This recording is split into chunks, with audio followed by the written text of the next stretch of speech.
Hello everyone, कैसे हैं आप लोग छात्रों। आज हम अध्ययन करेंगे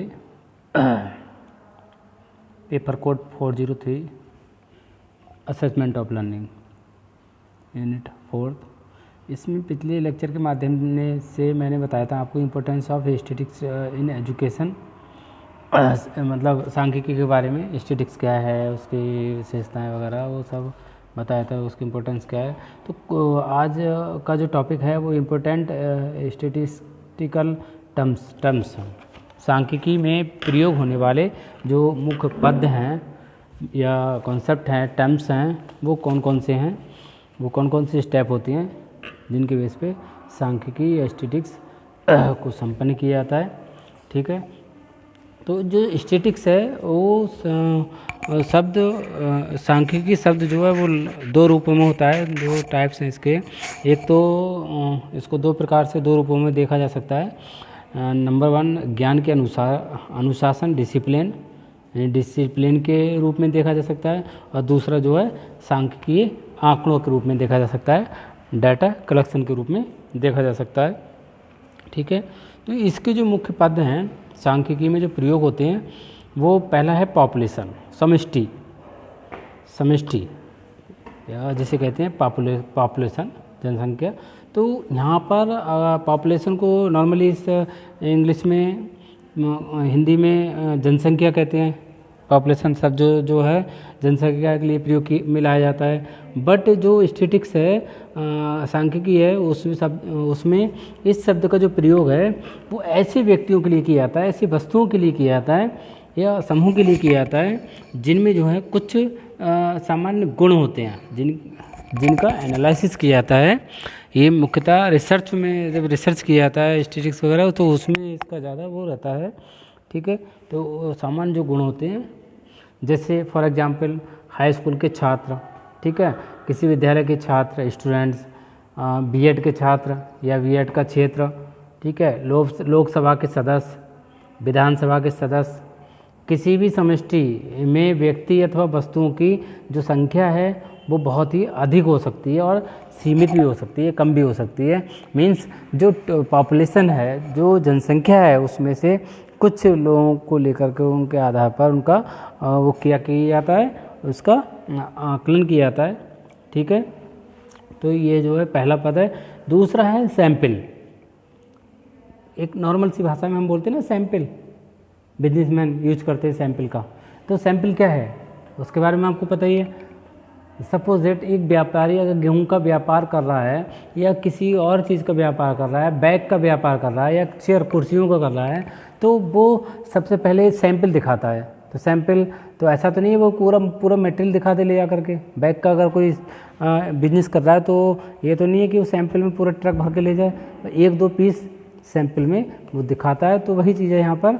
इसका जो दूसरा पद है वो अनुसंधान के लिए, रिसर्च के लिए, पॉपुलेशन का अध्ययन करना, जो अभी आपने समष्टि जिसका नाम है पॉपुलेशन का, उसका अध्ययन करना, समय यानी टाइम, उसका लागत तथा परिश्रम की दृष्टि से बहुत ही कठिन होता है। इसीलिए जो रिसर्चर होते हैं, अनुसंधानकर्ता होते हैं, शोधकर्ता होते हैं, वो समष्टि के यानी पॉपुलेशन के कुछ भाग का ही अध्ययन करते हैं। जो रिसर्च होती है, रिसर्च वगैरह होती है, ठीक है, सपोज दैट आप एमएड करेंगे तो डिसर्टेशन बनानी पड़ेगी, तो एक कंटेंट होता है, एक टॉपिक होता है। उस टॉपिक में सपोज दैट छात्र की उपलब्धि, छात्रों की, जैसे हाई स्कूल स्तर के, माध्यमिक स्तर के या हायर एजुकेशन स्तर के छात्राओं की उपलब्धि का परीक्षण करना है, अचीवमेंट टेस्ट के बारे में, कितना अचीव किया है उसके बारे में अध्ययन करना है और उसका रिसर्च करना है। तो जो है अगर हायर एजुकेशन की बात करेंगे तो जो डिग्री कॉलेज हैं उस क्षेत्र के जो क्षेत्र लिया है, ठीक है, सपोज दैट यूएस नगर लिया तो यूएस नगर डिस्ट्रिक्ट के जितने डिग्री कॉलेज हैं वो। और अगर माध्यमिक स्तर की बात करें तो तहसील स्तर पर लिया, तो तहसील गदरपुर लिया है, बाजपुर लिया है, कहीं और लिया है, तो उस तहसील स्तर के जो संबंधित माध्यमिक विद्यालय हैं वो पूरी पॉपुलेशन से रैंडमली, उसका भी एक ट्रिक होती है, एक टेक्निक होती है, मेथड्स होते हैं, जिनके बेस पर, उन मेथड्स के आधार पर सैम्पलिंग ली जाती है।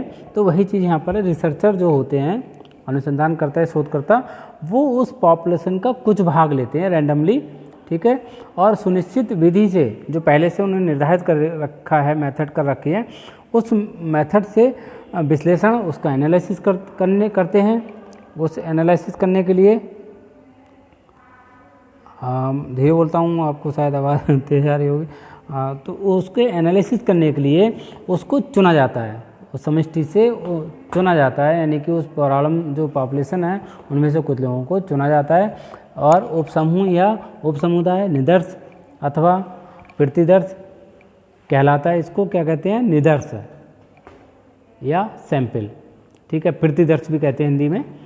तो इस निदर्श के गुणों के विश्लेषण के आधार पर, मतलब इसका जो गुण हैं इनका एनालिसिस होता है, विश्लेषण किया जाता है, उनके आधार पर ही जो पूरी जनसंख्या है, पॉपुलेशन है, उसके बारे में महत्वपूर्ण निष्कर्ष निकाले जाते हैं, रिजल्ट निकाले जाते हैं, ठीक है। फिर नेक्स्ट है चर, वेरिएबल्स। इसके बारे में मैंने आपको बताया था एक लेक्चर के माध्यम से कि वेरिएबल्स क्या होती हैं, 3rd यूनिट में ही शायद या 1st 2nd में पढ़ाया था आपको, जो मेजरमेंट और मूल्यांकन के बारे में हम बता रहे थे। उस समय आपको वेरिएबल्स के बारे में बताया था, चर। तो चर भी एक अवस्थाएं, ऐसी विशेषताएं होती हैं जिनको रिसर्चर अपने अध्ययन में प्रचलित या व्यवस्थित या सिस्टमेटिक तरीके से, क्रमबद्ध तरीके से उसको कंट्रोल करते हैं, उसका अवलोकन करते हैं, उसका निरीक्षण करते हैं, ठीक है। ये चर जो हैं, ये वेरिएबल्स जो हैं, वो विभिन्न व्यक्तियों या वस्तुओं में विभिन्न मात्रा में पाए जाते हैं। फॉर एग्जाम्पल, बुद्धि एक क्या है? चर है, एक वेरिएबल्स है, क्योंकि विभिन्न व्यक्तियों की जो बुद्धि लब्धि है, IQ लेवल है, वो अलग अलग होती है, ठीक है। ये हो गए चर, बिना इनके रिसर्च असंभव है। नेक्स्ट है आंकड़े। इसके बारे में मैंने पहले ही बताया आपको। Data collection. तो डाटा क्या होता है? तो वो होता है कि किसी वस्तु, व्यक्ति अथवा क्रिया की जो विशेषताओं के संबंध में वैज्ञानिक परीक्षण, ठीक है, साइंटिफिक टेस्ट होते हैं, या फिर अन्य साधनों के द्वारा जो सामग्री प्राप्त होती है, उसे ही क्या कहा जाता है? आंकड़े कहा जाता है, डाटा कहा जाता है। इस प्रकार समंक अथवा प्रदत्त, इसको प्रदत्त कहते हैं, जैसे इसको परिभाषित भी किया है गैरेट ने, अकॉर्डिंग टू गैरेट। इन्होंने कहा है कि आंकड़े वे अंक हैं, वे संख्या हैं। जैसे मापन के बारे में मैंने बताया था आपको, मापन के बारे में, प्रोसेस के बारे में पढ़ा आपने, तो उसमें एक तो विशेषता होती है, उसके जो ऑर्गन्स के बारे में पढ़ा था कि मेजरमेंट में मापन जब किया जाता है तो उसमें क्या क्या होता है? एक तो विशेषता जिसका मापन किया जाना है, एक वो व्यक्ति जिसका मापन किया जाना है, दूसरा उसकी विशेषता जिसका मापन करना है, और तीसरा मापनकर्ता, और चौथा जो है मेथड्स, टेक्निक्स। तो वही चीज़ है यहाँ पर, वो अंक, उनको अंकों में निर्धारण किया जाता है। तो यहाँ आंकड़े वे अंक, संख्याएं, सूची तथा अन्य सूचनाएं हैं, ठीक है, जो परीक्षण, सर्वेक्षण यानी टेस्ट के बाद टेस्ट या सर्वे या फिर वर्णनात्मक अध्ययनों द्वारा, डिस्क्रिप्शन के द्वारा प्राप्त होते हैं। आंकड़े ये 2 प्रकार के होते हैं, इसके बारे में तो आपको पता ही है पहले से। डाटा कलेक्शन जो किया जाता है, यानी मेजरमेंट का आपने पढ़ा था, क्वांटिटेटिव और क्वालिटेटिव, ठीक है। तो यह गुणात्मक और संख्यात्मक, ये 2 प्रकार के होते हैं। गुणात्मक कौन से होते हैं पता है आपको? पिछले अगर आपने सुना होगा लेक्चर, तो क्वांटिटेटिव होते हैं मात्रात्मक, क्वालिटेटिव गुणात्मक, जहाँ पर गुणों का अध्ययन किया जाता है, वर्णन किया जाता है। और ये साइकोलॉजिकल, उसमें मनोवैज्ञानिक, उसमें इसका प्रयोग होता है। और जो संख्यात्मक होते हैं वो भौतिक चरों में इनका प्रयोग किया जाता है, ठीक है, जैसे दूरी है, मीटर है, किलोमीटर है, किलो है, ये सब। तो सांख्यिकी में गुणात्मक आंकड़ों को भी संख्यात्मक आंकड़ों के रूप में प्रस्तुत किया जाता है।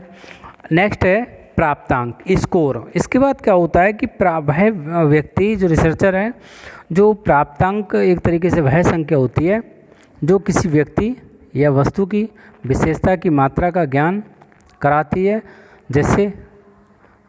जैसे कोई भी नाम ले लीजिए, कोई व्यक्ति है, ये व्यक्ति ए या महेश या राम या नरेश, तो उसकी ऊंचाई है 170 सेंटीमीटर में। ऊंचाई चर के लिए महेश का प्राप्तांक 170 है, ठीक है। इसी प्रकार गणित की 50 अंकों की परीक्षा में यदि राम 20 अंक प्राप्त करता है तो गणित में राम की उपलब्धि प्राप्तांक कितना होगा? 20 होगा, ठीक है, कि 50 अंकों में से 10 अंक लेके आए तो उसकी जो उपलब्धि प्राप्तांक होगा वो 10 होगा, इस तरीके से।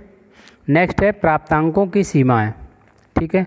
नेक्स्ट है प्राप्तांकों की सीमाएं, लिमिट्स ऑफ स्कोर। ये होता है लिमिट्स ऑफ स्कोर, इसमें किसी प्राप्तांक की जो वास्तविक सीमा होती है अंकित मूल से 0.5 इकाई ऊपर और 0.5 इकाई नीचे तक होती है, ठीक है। इन दोनों सीमाओं के अंतर को क्या कहा जाता है? प्राप्तांक का विस्तार या रेंज कहते हैं।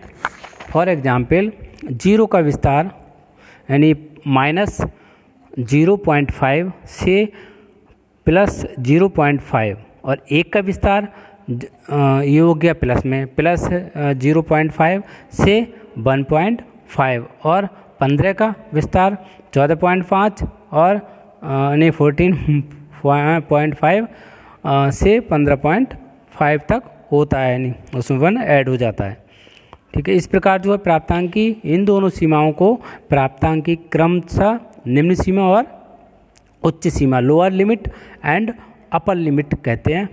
नेक्स्ट है इसके बाद आवृत्ति, फ्रीक्वेंसी। ये होती है किन्हीं आंकड़ों में जो प्राप्तांक जितनी बार सम्मिलित होता है वह संख्या उस प्राप्तांक की आवृत्ति कहलाती है। जैसे 1 2 3 4 5 6 फॉर एग्जांपल, तो ये कोई भी अंक हैं 1 से लेकर 10 तक, 6 7 जितने तक है, तो अगर 6 तक है तो 1 2 3 4 5 6। इसमें जो प्राप्तांक होंगे वो 1 2 3 4 5 तथा 6 की आवृत्तियाँ क्रमशः 1 1 3 2 होंगी तथा 1 हैं। अब ये आप जब सामने आते तो समझाता, अब इस तरीके से समझ नहीं आएगा, ठीक है। तो इस प्रकार जो है ये मुख्य पद होते हैं और जो रिसर्च में इनका प्रयोग किया जाता है, अनुसंधान में इनका प्रयोग किया जाता है। एक शोधकर्ता के लिए शोध करता है तो उसमें इसका प्रयोग किया जाता है। ये मुख्य इसके पद हो गए। नेक्स्ट हम बात करते हैं सांख्यिकी में जो प्रयुक्त होने वाले कुछ महत्वपूर्ण संकेत। तो कुछ महत्वपूर्ण संकेत हैं शिक्षा में जिस तरह की जो सांख्यिकी का प्रयोग किया जाता है। कुछ सिंबल्स होते हैं जिनका यूज़ स्टैटिस्टिक्स में किया जाता है। Some important symbols used in statistics. तो शिक्षा में जिस तरीके की जो स्टैटिस्टिक्स है उसका प्रयोग किया जाता है, उसे समझने के लिए गणित के जो सामान्य नियमों जैसे योग, टोटल, बाकी जो शेष बचा हुआ है वो गुणा, भाग, वर्ग, वर्गमूल, ये सारी चीज़ें इनका ज्ञान भी पर्याप्त होता है। गणित की भांति सांख्यिकी में भी योग के लिए क्या कहा जाता है? प्लस, ऋण के लिए माइनस के लिए माइनस का चिन्ह, गुणा के लिए ये चिन्ह, जो चिन्ह होते हैं वो प्रयोग में लाए जाते हैं। अंडर रूट, वर्गमूल के लिए अंडर रूट, ठीक है। इस प्रकार से तो साइंस वाले बच्चों को सबको पता होगा और नॉर्मल सी बात है, ये आर्ट्स के जो स्टूडेंट हैं उनको भी पता होगा, उन्होंने पढ़ा है 9th में तो पढ़ा ही होगा, ठीक है। तो इस प्रकार जो है इनके जो अतिरिक्त अग्रलिखित संकेतों का प्रयोग होता है। जैसे एक्स है, कैपिटल एक्स, तो उसको क्या कहा जाता है? स्कोर या प्राप्तांक, ठीक है। ये चीज़ वो है कि हमें जब इन चीज़ों का ज्ञान होगा तभी जो हम कोरिलेशन है, मोड है, मीन है, ये सारी चीज़ें हम निकालेंगे, न्यूमेरिकल करेंगे, तो उसमें इन चीज़ों का होना अति आवश्यक है, इनका ज्ञान होना अति आवश्यक है। तो कैपिटल एक्स है तो उसको कहते हैं प्राप्तांक या स्कोर। फिर कैपिटल सी आई को कहते हैं वर्ग का आकार, क्लास इंटरवल। एफ को बोलते हैं प्राप्तांक की आवृत्तियाँ, फ्रीक्वेंसी। फिर नेक्स्ट है सी एफ को बोलते हैं वर्ग विशेषता की आवृत्तियों का योग, ठीक है, सिम्युलेटिव फ्रीक्वेंसी। फिर है सिग्मा एक्स, इसको बोलते हैं प्राप्तांकों का योग, सम ऑफ स्कोर्स, ठीक है। नेक्स्ट है एन, कैपिटल एन, इसको बोलते हैं संपूर्ण आवृत्तियों का योग, total sum of frequencies. Next है मतलब जो आवृत्तियाँ होती हैं और जब आप करोगे कोई न्यूमेरिकल उसमें देखते हो जो टोटल आता है आवृत्तियाँ, ये तो मेन क्वेश्चन में दिया होता है, टोटल होता है, उसको एन बोलते हैं। नेक्स्ट है एम को बोलते हैं मध्यमान या मीन, मध्यमान, मीन। नेक्स्ट है M D, capital M small D, M D, इसको बोलते हैं मीडियन, मध्यांक। नेक्स्ट है एम ओ, इसको मोड, बहुलांक। नेक्स्ट है क्यू डी, इसको बोलते हैं चतुर्थांश विचलन, क्वार्टिल डेविएशन। नेक्स्ट है एम डी, इसको बोलते हैं मध्यमान विचलन, मीन डेविएशन। और नेक्स्ट है लास्ट एच डी, इसको बोलते हैं प्रमाणिक विचलन या मानक विचलन, स्टैंडर्ड डिविएशन। ठीक है, तो ये हो गए इनके कुछ सिंबल्स होते हैं जिनके बेस पे पूरा न्यूमेरिकल वगैरह होता है, फार्मूले बनते हैं, तैयार होते हैं। ठीक है, थैंक यू।